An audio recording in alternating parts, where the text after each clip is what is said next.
Listen, Never in my life associated the word boring with baseball. We know what's up. Me? Yeah. Famous? Yeah. And I'm like giddy over there smiling like, we're about to win this shit. Did everyone give you crap? Give me a good host story. I'm not picking it up. We both love the game. we talk about it every day. Getting on baseball. Having some popcorn, you're fooling around your phone. I'd have to wait in line for 3 hours. Hang on, because it's about to be a wild ride. There's no human being on the planet I'd rather be talking to right now than Alex Anthopoulos. Fact. Always good to talk to you. Appreciate it. Always good to talk to you. Appreciate it. You're like whenever I have an executive on, they keep referencing your appearances. Wow, I've been on that many times? No, a couple times. I guess maybe last time's got at least a year or two, right? Yeah, but a couple times because they're so impactful and so great. Appreciate it. It has nothing to do with the fact the ketchup flavored potato chip tie. Well, you know what, actually, speaking of that, we're here at Fenway South. Yeah. And walk into clubhouse, Chris Sale pitched today, and he's eating a personal pizza, and there's swirls of white all over it. I'm like, man, what is that? He goes, ranch. And I'd never done it before. Ranch on a pizza. Oh. So I thought it was a little odd. So he's like, dude, change your life. Been doing it since college. So he goes, ranch on everything is good. So I took the plunge. Did you do it? Shockingly, it's good. It's not, it's kind of like. I like ranch on wings. Yeah. I'm not a blue cheese guy. I feel like there's certain things that are irrefutable. Yeah. I think ranch, he's right. I mean, ranch on anything, I'm But going to on a pizza, there's people. So the gentleman that was serving the pizzas and having them, I asked him, have you done this? He's like, I will not do that. Oh, you won't? He doesn't want to. That's like a mayonnaise thing. Yeah, exactly. You He know? just wasn't doing it. Yeah, I said, you wouldn't even try it. He's like, no. It's too close. There's just no way, under no circumstances. I also have the very controversial take that mozzarella sticks are something that you can't screw up. No, it's deep fried cheese. It's deep fried cheese. Easy. Right. Easy. But yesterday, Mike Hazen came on the podcast, and this is how this came up, Alex, which was, I said, man, you have such a great team. You do such a great job. And he said, you say that to everyone, including Alex, after you tell him about your ketchup-flavored Doritos. That's what he said, ketchup-flavored Doritos. A slap in the face. For those Doritos lovers. Oh, it's like, can you just get it right? I mean, as I said to you, it was your, in synopsis, I don't want to spend too much time, but in synopsis, you are dug in on the ketchup-flavored potato chips are a good thing. That's the way to go. I don't think I've found another executive that agrees with you. Yeah. I certainly don't agree with you. That's right. But listen, that's why you're a unique. That's why you're a notch above. That's why you're a notch above. Yeah. So we're sitting here at the end of spring training, and I'm always fascinated about your little sort of lot in life like now. It's like the rhythms of a decision maker, right? You have off season, you put together the team, you get to spring training. You're probably like talking trades maybe a little bit, not really when you get more at the end of camp as guys are getting DFA and there's outs and stuff. Oh yeah, but the DFA trades, but not like you don't see a lot of significant trades at the end of the No, I won't really call around, and people might say, look, we've got depth in this area, we might do stuff. So GMs might start making the rounds a little bit, and just some guys that might get squeezed off the roster, but rarely will you see significant players being talked about. Is it because you said you don't want to be overreactive? Like, I think that Billy Beane had said this to Theo Epstein way back in the day when Theo was very young and said, listen, don't judge your team in May. Yeah. Maybe that's a simplistic way of thinking. Is it because of that, you think, or just because teams? I just think, you think of the timing, right? There's always, as much as, fan bases, ownership groups, your own clubhouse, you start trading guys away. Look, there's very few teams that are openly in a rebuild right now. I think almost everyone is trying to get better, trying to win more games. So you think about most times when you're making a trade, it's long-term control for shorter-term guys, things like that. You start taking someone off your big league team before the season even started. It's a tough sell. It's one thing to do it in the off-season. Hey, we're going to backfill, trade for someone else, sign a free agent and whatnot. You're doing that before the season starts. It's happened. But normally it would be with a rebuilding team. I wasn't here, but Craig Kimbrell was traded just before spring training. But the Braves were openly in a rebuild. The White Sox last year trading Dylan Cease, openly in a rebuild. I think those are really the only scenarios that you're seeing something like that. So that's why you don't see too many deals come spring training. Do you feel pretty good about things now? No, I'll tell you this. The 2 years I felt really good about the team in spring were the 2 years that we just didn't get off to good starts. So I'm more worried, which is what I've been every other year, and which I think is a good sign, right? Because your job is to worry in these jobs. But I remember going into 21, I thought, wow, we look unbelievable. Yeah. And then last year, Yeah. and again, we still made the postseason, Yeah. last year I felt, wow, this is the most complete team we've had going into spring training and coming out of spring training. And those 2 times, again, we won 89 games, made the postseason, but we scuffled, obviously. It was a grind for us to get back to the postseason.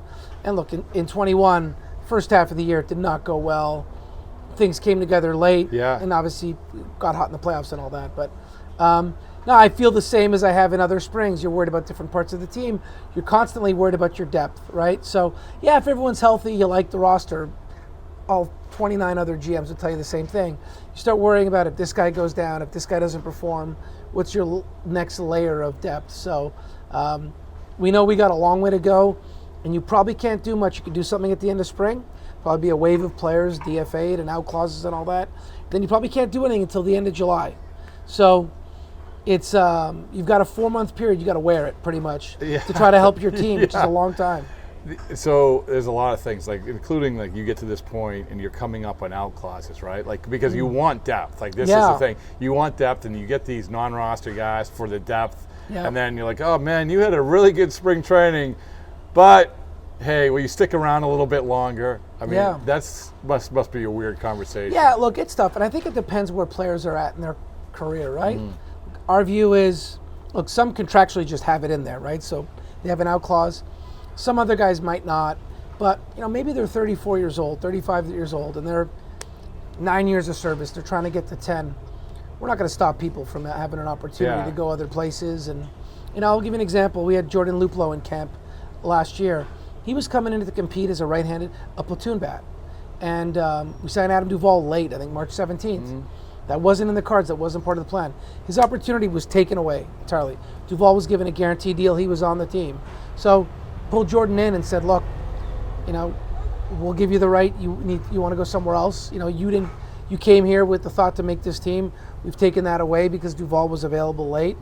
And we let him, go find a better opportunity. He signed with the Phillies. Tough to see him go to the division, but in the long run, it's the right thing to do by the player, So look, other guys with options and so on, that's different because look, the out-of-option guy that is staying with you, he lived through 3 years of being optioned, right? So the guy with options left hasn't gone through it. So you have to see, but the guy went through the roller coaster a little more. So it's not easy, especially if guys have really good springs. But you're just trying to use common sense, trying to be honest. And it's not easy, and it's tough because players are worried about their careers as they should be, right?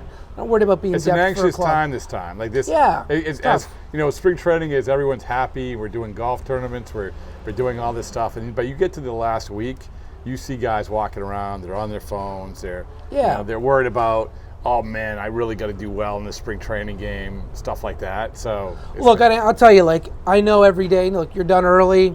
You're going home. You're climbing the walls. I'm sure. Look, I don't know what it's like to be a player, but I'm sure you're getting phone calls, friends, family, this and that. Now we think a lot about the fact that if we can tell people sooner than later, we try. But where am I going to live? What about my car, family? Like, you hate taking it down to the wire. If you have to, you have to, right? But look, all that said, the roster's only a roster for opening day, right? So it's this big moment, like you see. People, opening day is so bizarre to me. But 2 days into it, it could change, Yeah. right? Or you make the team, all of a sudden someone's DFA'd, someone's available, things can change. So even though you make the opening day roster, it's a tentative thing, right? And that's tough too. So you don't want to burst anyone's bubble. Hey, you made it, unless we get someone from outside the organization. So I think you're ultimately saying, of the people in camp, we're going with you. But that doesn't stop a transaction from happening and so on, and that's challenging. So, like you said, there's no easy way to do it, and it's just the reality of it. So this is where I build you up. Congratulations. Tear me down. No, I'm not building. No, it's not. It's not like one of these like talk show calls. I like you personally, but no. This is I'm building you up. And because I've gone on different places and asked about the dynamic of the National League. The National Leagues are really interesting. You obviously have the Alpha, right? The Dodgers. Okay, we know the Dodgers. The Mets, the Phillies. By the way, if this is your time, you can commit if you want to get a baseballs and boring tattoo. If you win it all. Oh yeah. Yeah, right there. Look at you. Oh yeah. You can never change the name of the podcast now. No. It's over. No, that was nice. I was walking through our clubhouse. There's a trash can right there, and I see a baseball is important sticker. What do? You walk around and just slap it on there wherever clubhouse you're on. Like, hey, free advertising. It's Chris Sale told me today after he came out of the game. The last thing he said to me, "Hey, I just want to let you know I have the baseballs and boring sticker in your locker." And he said, but at the same time, he said it's not for you, it's for Joe and Joe Kelly, which is really fine. So anyway, when I go on and I say, we talk about the National League, and I say, listen, the Braves are there, man, because the team that you built, and yes, you got hurt, but the team that you built, let's not forget about what we were talking about a year ago, about this is the reason you gave all the extensions, and this is the reason why you made this clubhouse. This is the reason why we were saying that this team is built up for success for years upon years upon years. And I think that some people maybe forgot that just because of the injuries. Yeah, we had a lot of guys. Yeah. Right, a lot of guys, but still you're getting those guys back. And when you get those guys back, it feels like, boom, everyone's going to wake up and say, hey, wait a second. This is the team that we thought was among the best in baseball. I mean, what I'm saying is that I just think that you guys are really well positioned, but to your point, opening day isn't everything. No. Yeah. And the roster's going to change a million times over. Look, the NL is just a beast across the board. 6 teams made the postseason last year. There's a bunch of other teams that didn't make it, like Diamondbacks, that were right there. And teams that have gotten better this offseason.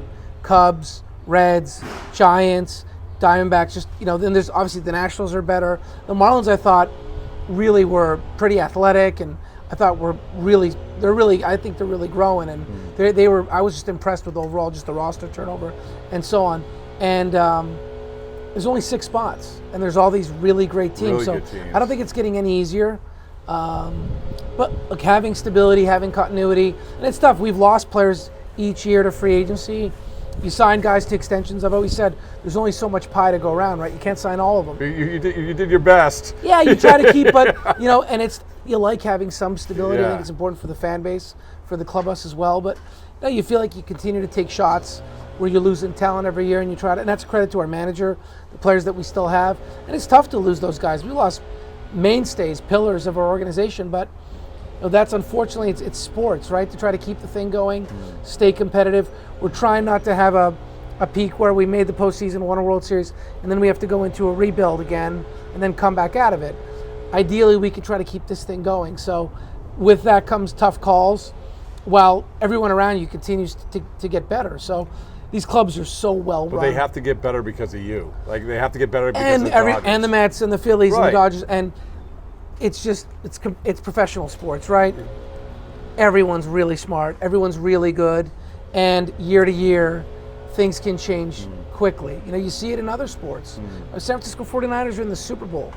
And then all of a sudden the next year, they miss the postseason, guys are injured and so on. One of the best coaches and best GMs in the league, but all of a sudden a year later the world's changed, which I don't agree with. Yeah. But it just goes to show you better be on your game every year in sports. You don't get to carry over any equity at all. It's like Phil Jackson said in The Last Dance, Tex Winter said, once you have success, you're a success only in that moment. Yeah. And you got to do it all over again. Yeah. And you think about it, you win the World Series, all that's great, and then you get to the offseason and no one cares, right? You're starting all over again. So conversely, when you go to the offseason this year, you made some moves, but like the shock and awe moves, you didn't necessarily make, right? It was that a byproduct of that exactly what I said? Said, hey, listen, it's nice to add, get attention for making these shock and awe moves, but let's not forget what we already have, and let's not forget who we have coming back. I know that I'm simplifying things, but is that sort of? No, I think it's just because it we the mar- extended so many guys. Yeah. We've got a lot of guys that we made commitments to, right? So we're not, Strider's coming back. We're going to have a rotation spot for him. Acuna's coming back. We're going to have right field for him. Then you start going through the extensions, right? Sean Murphy, and then we have Baldwin, our top prospect, at that position. Matt Olson signed. Ozzie Albies signed. Austin Riley signed. Michael Harris is signed. Marcelo Ozuna signed. So you start looking at it, and there's not a lot of spots from a position player standpoint. Yeah. In the bullpen, of course, that's always going to be volatile and change from year to year. And then in the rotation, Strider comes back, Sale's under contract, Strider's under contract, Lopez is under contract. That's 4 out of 5 spots. Yeah. So you got 1 spot left. And I understand guys are going to get hurt and so on, but we're not going to go sign 7 starters to guaranteed deals. Then you have an issue. So you're trying to have depth with young guys and so on, but there was only so many moves to make. But that's what I mean. Right. Well, and at the same time, we've made commitments, Right. and guys, we want guys to make more money and their salaries to grow. Yeah. That means that they're doing well, right? So a lot of these extensions, these guys were young, and now they're getting to higher. So you have to make decisions and make it all fit, and you're trying to have a deep team, a deep roster. So now we have guys making 20, 22 million. 10 guys, that's $200 million. Yeah. Right. And we're in that range And in the low 200s. I think you picked the right guy. That's the biggest thing. You just got to pick the right guys. Look, right? and there's guys that left that we would have loved to have kept. Yeah. Right, and for whatever reason, we weren't able to get a deal done, and they've gone on to get great deals that they earned, right? So you're happy. It's tough to lose those guys, but you realize if they're doing that much better, it's because they've helped you win a ton of games. So you don't want guys getting injured, guys to be non-tendered. That's not helping you. So, the better off the players are doing, that means the better the club's doing. So when you go through the off season and you don't have FOMO because you have your guys. I do. Do you? Big time. Do you like? Well, and every GM in every sport does. We follow box scores. We look back. You question yourself. Should we have signed this guy? Should we have traded for this guy? I guarantee you, every GM in sports is doing that. Okay, so there's 2 things, right? You're doing your job. Right. And also, when we had John Daniels on, he was talking about how, one of the lessons he learned early was if you got to act quick, right? Like you talk about trades. Gazillion %. Right? And timing is all right, huge. so I'm going to ask you, he gave a great example. He gave this awesome example from early on. It was actually the Josh Beckett, Mike Lowell trade. This is going way back, right? And he waited a day. Oh, yeah. Waited a day. Do you have anything like that? Nothing that comes to mind where I lost a deal because of timing, but I do believe, which is tough because you can make mistakes and it's scary, right? Like media, fan base. I always tell people, you're working at some other job, you make a mistake, no one knows. Everybody sees your stuff every day. People say, you can look back at someone's scouting reports. Well, our scouting reports are out there every day with the decisions you make, right? You send someone down, you sign someone, you traded for someone, you're out there. But being decisive, I think, is incredibly important. And it's tough because these are big decisions. They're impactful decisions. And things can change literally from day to day, especially in season. Yeah. You wouldn't think a game changes things, but it's human nature. I don't think people admit it, but you're about to trade so-and-so, or someone's about to trade so-and-so, and they have a great game or a bad game. You want to think you shouldn't be relying on a 1-game sample size, right? But it's human nature. It might create doubt, things like that. All of a sudden, someone starts playing better. So I think timing's important. And look, the off season is so busy. 30 clubs are trying to do stuff. We're all talking. Everyone's trying to make trades or sign players. And once you make one decision, it'll close off a bunch of avenues, right? Yeah. I'm trading this prospect. That means he can't be in those other 4 deals. I'm spending X amount of my off-season dollars on this player. That means I'm now out on those players. So that's why, for us, we're normally aggressive early in the off-season. We just try to be decisive. That doesn't mean we make the right decisions. But sometimes the deal isn't there. But you have to be. The point is, you have to be aggressive. Like that's the thing. Is that as long as you're making the right decisions, right? So look, we didn't make a big signing until Profar, and that was late in the winter. Yeah. And it just worked out that way. But we liked Jurix and Profar, but that deal wasn't on the table early in the winter. We were looking at other things, pursuing other things, and then at some point, we decided to wait, exhaust all the other things, and we went down that path. But now, if you sat down and asked everybody all the different paths you could have gone in the off season, you could have done a bullpen guy, could have done a starter, could have done a position player, could have done a trade. There's just a lot of paths everyone can take, and you won't know until 6 months later if you made the right call. So our good friend JP came on, and he cited something that he said he told Billy Beane. I said Billy Beane told him, but whatever. Which is focus more on the guy you're getting instead of the guys you're giving up. It's a very simplistic way of looking at it. But I like the idea of it, because here's the thing, Alex. I think that there's too many decisions makers right now who are worrying about getting burned, a winning trade 80 by 80%, whatever it is, getting the 5-for-1, so you get the 5 guys to cover yourself. Again, not all of them. Yep. But I'm saying, like, I like the idea of focus on the guy that you're getting. Yes, I mean, look, I think every club is different, right? Where are you at from a payroll standpoint? What's your system like? How much control you're trying to maintain? Everybody, every press conference is sustainable success. Every sport, right? GM gets up there, he gets hired. People talk about championships plural, which I think it's jumping the gun. Winning one's already hard enough, right? Yeah. Most people don't even get a chance to do it. And a lot of things need to break right for that to happen. And people are saying, we're looking to win championships plural. That's tough. We want to sustain success. Sure, you can. Yes, it sounds like a simplistic way to do it. I think Kenny Williams to me said something that was eye-opening. I was a young GM, and his thing was, don't trade the Sports Center guys. And it's pretty sound, simple advice, right? So,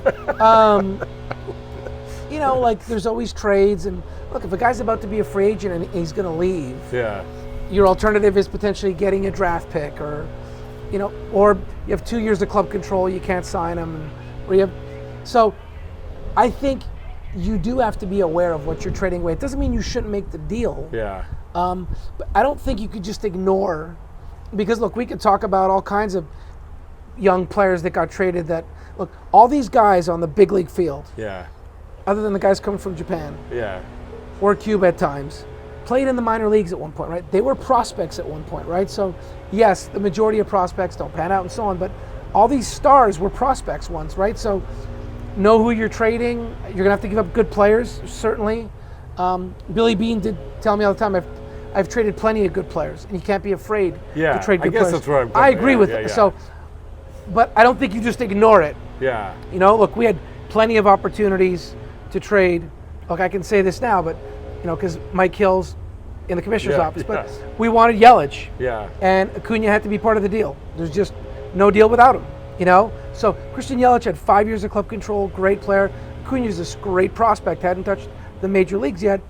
You could say, look, that's an established guy, 5 years of control, but we're going to ignore who we have. I mean, this guy's got a chance to be really good, and he might not be, but we made the decision not to do it. Not that Christian Yelich would have won an MVP. Was awesome. But that's what it comes back to. Identifying this is right, and you're not always right. No, I know you're not, but you have to be convicted in the guys that you're identifying. I mean, there's a lot of this. And there's certain times, like, the Cubs trading for Chapman.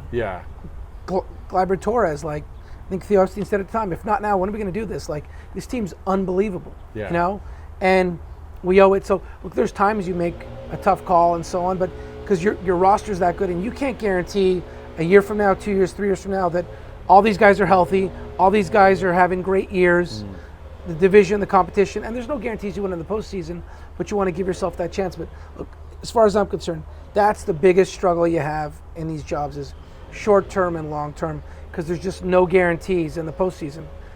The Dodgers won 111 games, got eliminated in the first round. Last year, great team, arguably not as good as the 111, won the World Series. And Bobby Cox will tell you, the Braves team that won the World Series wasn't the best team that he had. The 1995 Braves were great, they won, but there's other years, so you just can't guarantee when you get to the postseason. So you've really got to weigh the long-term piece you're giving up and so on. And so I get it. I do think you have to consider what you're trading away. That's well put. No, it's well put. To be fair. No. So in other words, you're saying JP was full of who we know. No, because I will say this, though. But I'll say this. JP made a lot of great trades. He was aggressive. He was not afraid. If you look at the way the playoffs are now, I've never gone back to do the math, but the AL East back then was ridiculous with Manny and Ortiz and everybody else. And if you look at 6 teams make the postseason right now, again, I haven't looked, but I bet you he would have made the playoffs multiple times. And, you know, Roy Halladay extended there twice, I think. Yeah. With JP as the GM. Signed some big-time free agents in Burnett and Ryan and so on. And they had a lot of limitations from a payroll standpoint as well. But in this climate with the expanded postseason, I think they would have been a playoff team many times over. And then just the impact of that, the money you're generating, the revenues and so on, this payroll climbing, everything could change. Yeah. But it is what it is. You know, JP's he's great. top of my mountain. Sure. So I just wanted to throw him in there. Anyway, last thing.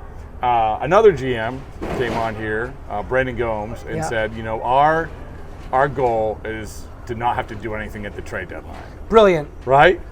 Look, I remember a couple of years ago, we talked about how with the expanded playoffs, there's just fewer sellers and a lot of buyers. And it's tough. There's just not that many players available. Is it harder, more difficult than ever at the deadline? Yeah, just because more teams. Now you think about it, right? It was 5 playoff teams before, so how many teams outside the 5 believe they have a shot? Now you go to 6, so you've added one more. How many more teams does that expand to that now have a shot? So, and look, you've had some great stories, right? That have the 6th seed in the NL back-to-back years made the World Series. Right. 2022, the Phillies were the last seed, made the World Series. 2023, the Diamondbacks are the last seed, made the World Series. That's powerful for your fan base, for your clubhouse, when you have a shot. I mean, we were under 500 2021. Now, the division, our run differential, and so on, pointed to that we should make a run at this thing. So, look, which I think is great for the game because you have a lot more meaningful games come September. So, it's great for the game. It's really challenging from a front office standpoint because there's just not that much available. And so many teams are contending. So, you know, I wonder if you're going to see more major league for major league deals. But, you know, I think what the Dodgers did, if you can, it makes a ton of sense because you can't bank on having a bunch of players available to you come the trade deadline with all these other teams. There might be a lot of teams that say we're not selling. Right. Well put. I appreciate your time. Of course. Very generous with your time. Always. Even despite your awful take on football. All right.